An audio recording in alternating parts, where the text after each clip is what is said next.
Ladies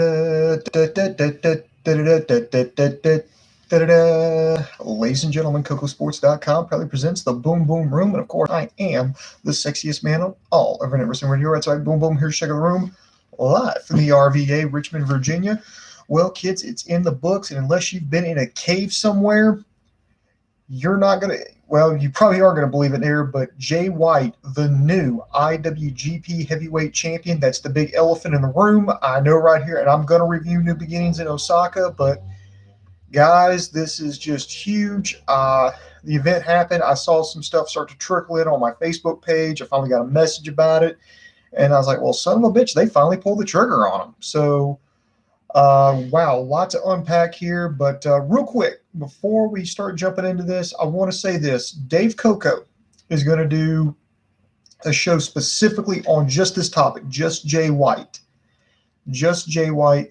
So if you're a pro Jay White fan or you really think this is a great move by New Japan, please message down here in the comment section because Dave Coco wants to talk to you specifically. So again, if you think this is like the best idea ever, please message us down here. Leave us a way to get in contact with you. Dave Coco will message you shortly.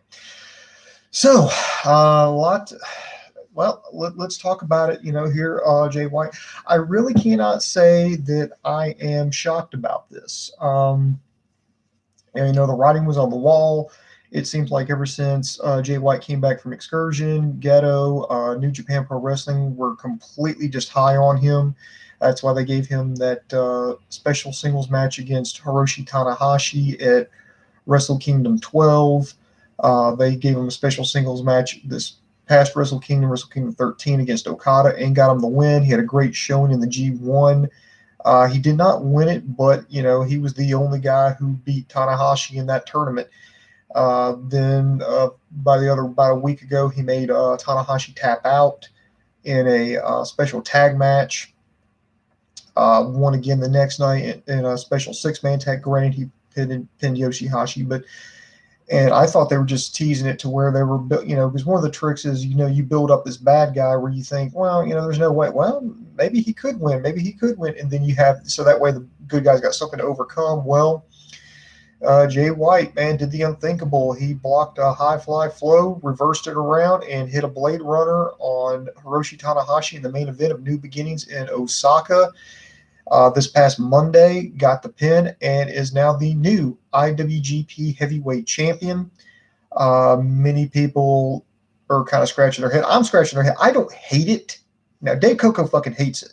Dave will tell you straight up now he goddamn hates it. Thinks he's the worst goddamn champion. Can't find the rationale for it.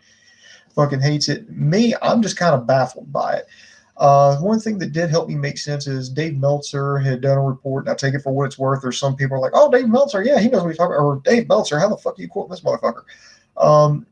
Meltzer had said on his show that the plan was, had Omega not left, was for Omega to hold the championship, go into Madison Square Garden on Mania weekend as the champion, have Okada versus Omega 5, and have Okada win the championship from Omega. Well, since Omega started, the writing was on the wall that he was leaving, they went ahead and opted to take the belt off of him, put it on Tanahashi. Tanahashi give it up now to Jay White. So Jay White's playing the part of Kenny Omega, and he's gonna lose the belt when Omega was supposed to lose the belt, which is looking like it's going to be this April. And I don't understand it. I mean, I guess it kind of makes sense because you're going over to the United States, and I don't want to throw this word out, but I don't want to say racist because that's not the word that I'm looking for, but it's just like, well, we wanted a Gaijin champion to go in there, so the only big Gaijin that we got is Jay White, so let's put him in that spot, and we'll see if we can sell tickets. I guess maybe their logic is that when Jay White, when he graduated, when he completed his training as a young lion, he went on an excursion to Ring of Honor. He spent almost about a year in Ring of Honor working that circuit, then came back as Switchblade last Wrestle Kingdom. And I guess the idea is maybe the Ring of Honor fans will still remember him, and they'll at least, maybe this is their logic.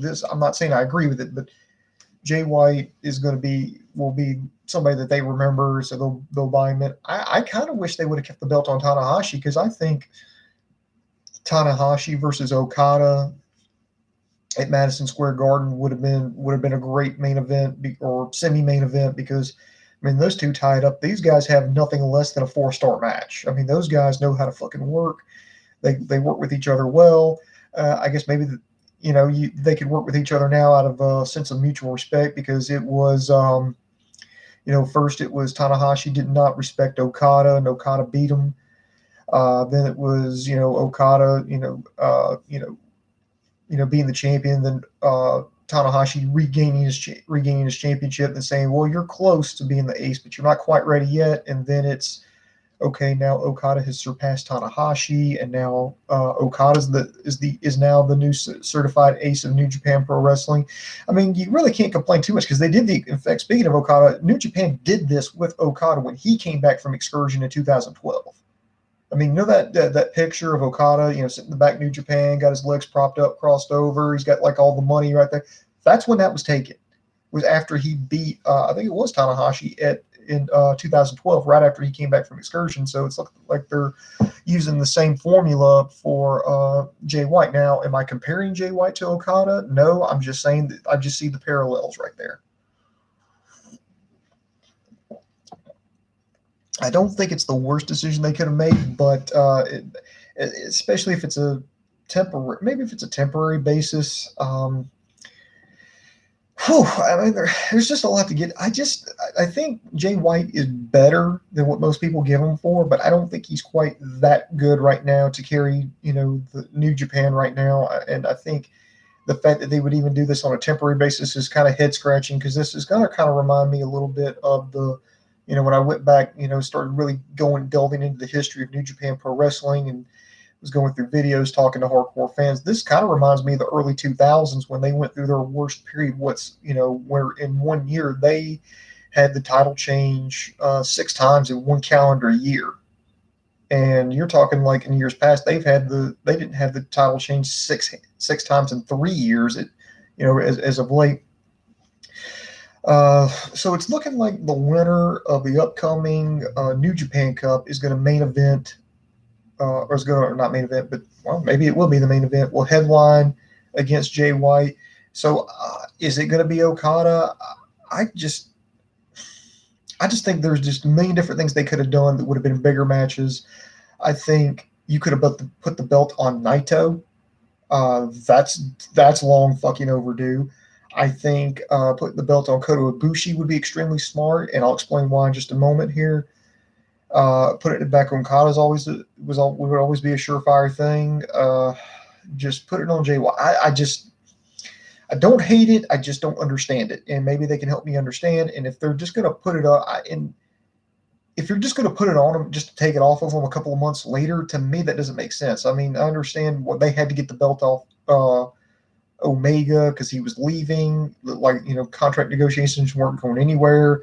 And Tanahashi is your surefire, is your go-to guy. He's not going to flake on you. He can deliver. The fans love him, so I think that's a solid pick. But if you're going to take the belt, it doesn't make sense. You're going to put the belt on Jay White only to take it back off of him, supposedly. And and here's another thing: if they don't, do you think Jay White's capable of carrying this company all the way into Wrestle Kingdom and past? I mean, is Jay White going to sell tickets in Japan? Because I know you're trying to cater to the Western market. That's fine. Sorry, can't forget our friends in Canada, the UK, Mexico. Can't forget you guys. Do you think Jay White's capable of selling those tickets? I don't think he's capable of selling it over here, much less over in Japan. I still think people like Naito and Ibushi, Okada definitely be better replacements, but then again, what do I know? So down here in the comment section, tell me what you think. Do you think it's a smart move? Do you think it's a dumb move? Do you think it's a good long-term booking? Because Dave Coco's I'm going to basically kind of tee it up for him, because Coco's going to do a video on this, but expect a lot of yelling, a lot of rambling, nonsensical stuff, and just throwing. He's going to start speaking in tongues. He's so goddamn incensed by this. I mean, he's quit the New Japan fan club over this shit. And I think he's overreacted just a little bit, but that's just me. But overall, like let's look at the event now, because now that I had to address the elephant in the room first, because I just can't start talking about like the matches with the young lions and shit at first, and then you're like, okay, what the fuck do you think about the goddamn Jay White here? So let's put the first things first here. And guys, I got some people in here watching. Thank you for joining me. If you got any questions, be sure to throw them up here. I'll try to answer them as soon as I can. But looking at the event, New Beginnings in Osaka, the event itself was not really that bad. I know we were all kind of disappointed with Wrestle Kingdom 13. I know they'd done a show about a week or two ago. It was New Beginning shows. I think that was it was in Sapporo. I think that turned out to be a pretty good card here. Let's see here. We started out with Liger and Tenkozy taking on Minoru Suzuki, Takamichi Nuku, and Iizuka. Now, Iizuka is going to retire towards the end of the month on the 21st, as a matter of fact. And so I guess they're doing a thing where Hiroshi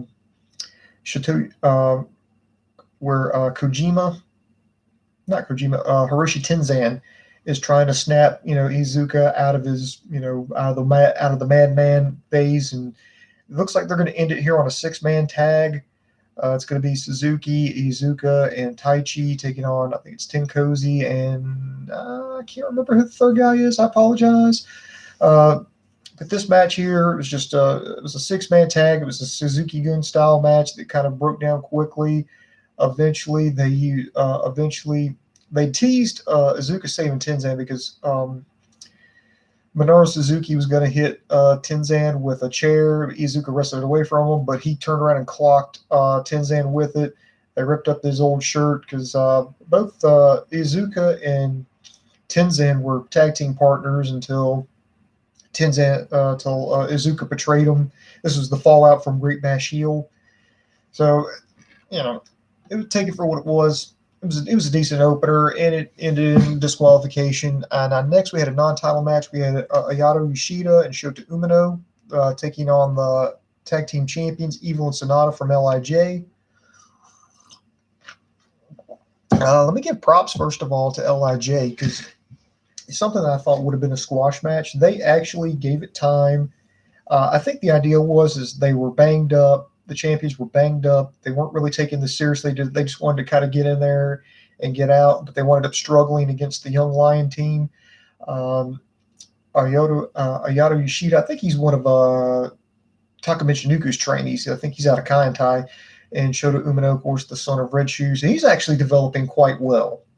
I think he's going to be a star in the future, and not because of nepotism. I think this kid can really go. So I'm interested to see where they're going to send him on excursion. They're going to send him into Mexico. They're going to send him to Ring of Honor. They're going to send him to Rev Pro.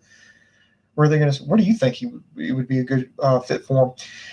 But the Young Lions really showing some fire there, showing that they could hang. That they gave some fits. They didn't roll over and play dead against the tag team champions. In fact, the tag team champions had to go, oh wait a minute, we're LIJ, snap out of it, and just boom, quickly put away Umino. Next, we had some more multi-man action. We had Bushi and Shingo Takagi and Naito taking on the Suzuki Gun trio of El Desperado, Taichi, and Kanemaru. Eventually, it ended with good win. Let's see, with Naito hitting Destino on Kanemaru. I mean, it was just your standard multi-man match. Next, we had Chase Owens and Yujiro Takahashi taking on Tomoki Hama and Yoshihashi. I really just kind of skipped this. Chase Owens won. He hit the package pile driver on Hanma, which is kind of devastating considering that Hanma broke his neck a couple of years ago. Very devastating. A couple of years ago, very devastating. So they tried to really sell that. Then we had a good moment here. Kota Ibushi came out made a surprise appearance and said that he's been out. He suffered a concussion at Wrestle Kingdom. I think the idea with Wrestle Kingdom was he was supposed to get stretchered out, but the concussion was legit, so it was just kind of a twofold thing. And I thought he may be interested in going to All Elite Wrestling with Kenny Omega, but instead, now from the way, I don't think he straight up said it, but he said that, people wondered where he was going to go, but he said he wasn't going to go anywhere, that he was going to be in New Japan for a long time. He was going to be there for 2019, 2020, 2021.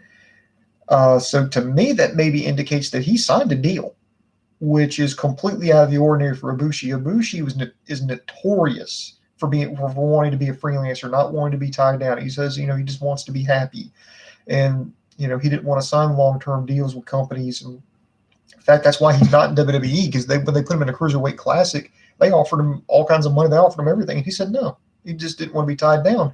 And that's the reason up until now he's never really been a champion in New Japan with save like a 3-4 week run with the never open weight title, so he could just specifically so he could drop it to Will Ospreay. So if that's the case, he signed a deal.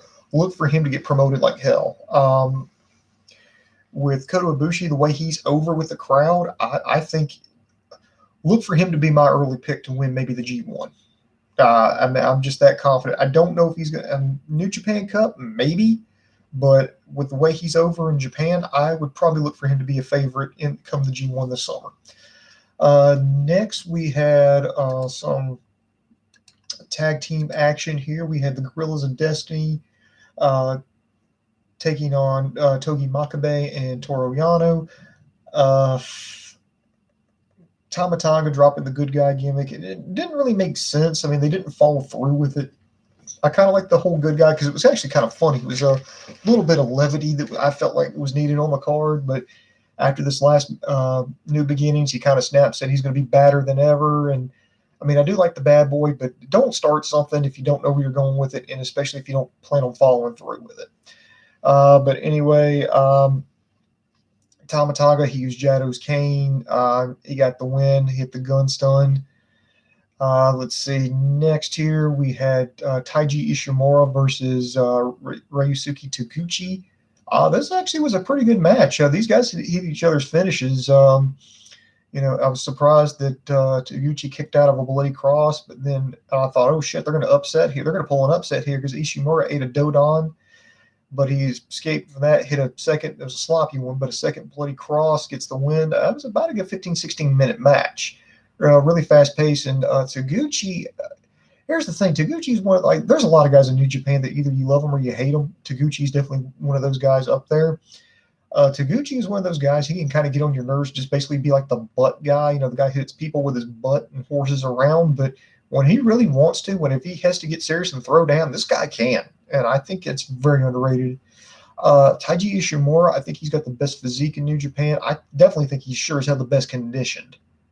Just the fact that he can go at the pace that he goes for that long is just, with someone who gets on a treadmill and starts running as part of his workout, the fact that he can go at that pace baffles me, because I run for a minute on the treadmill and I'm like, fuck, okay, let me slow down, take a break, and then I run again. I mean, that's just, what I do to try to stay in shape. The fact that he can, I'm dead serious. If you're not a person who runs or anything, just try to build up to that. Get on a treadmill and just run, not super hardcore, but just run for a minute straight and just see how you feel, and then slow it down. Just see, and look at Taiji Ishimura. Jesus Christ, this guy's conditioning is fucking insane. Good sign by New Japan, by the way. Next, we had a special singles match here. Bad Luck Fale versus Kazuchika Okada. Okada looking for a little bit of revenge. Bad Luck Fale hit him with the Bad Luck Fall during that tag match the other weekend. It quickly devolved here. You had one where Fale pulled the referee, Red Shoes, in front of Okada. Okada accidentally clocked the referee with a forearm. That allowed Yujiro Takahashi and Chase Owens to come in and just put the boots to Okada. Yoshihashi had to come in to make the save, but eventually, and Okada, to his credit, kicked out of the grenade. He rallied. He hit a spinning rainmaker, then a regular rainmaker, got the win, and kind of didn't need all the shenanigans in there, but I think I thought it was a pretty decent match. And then, of course, as I mentioned, we get to the main event. Hiroshi Tanahashi versus Jay White. If you watch the match is not that bad. You had the bad guy, Jay White, go on the early offensive. Then you saw the veteran Hiroshi Tanahashi take over. He survived the initial flurry from Jay White, taking a Kiwi crusher. Eventually, Hiroshi Tanahashi put him in that cloverleaf and about stood him on top of his fucking head. And eventually, he transitioned. He had Styles Clash that actually looked pretty good. However, the end was nigh when High Fly Flow failed, and then he eats a Blade Runner, new champion, Jay White, ranting and raving, basically running down the fans. I still think he's a good old fashioned heel. That he's a good heel. He's a good heel in the sense that everybody fucking hates him. But that's my review of it, and that's what I thought. I want to know what you think. So down here in the comment sections, just put what you thought. And again, if you're a pro Jay White fan, if you think this Jay White idea is a great idea, put it down here. Not for me, because Dave Coco wants to talk to you specifically. In the meantime, you can check us out, Kocosports.com. That's KOCOsports.com. It's your home for combat sports, where the world is kick ass, most importantly, where it's okay to be a passionate fan. Be sure to check out Coco's Coco Plays page. His writing, so I forgot what the fucking title of it is. Basically, he writes. And let's see, what else? Check out Wrestling and Ranting. He's our buddy there. Not from the promotion, doesn't pay us anything, but we love him anyway, so that's why we promote him, because he's awesome. So that's going to do it for me for now. So until next time, kids, the boom just went bang, and I am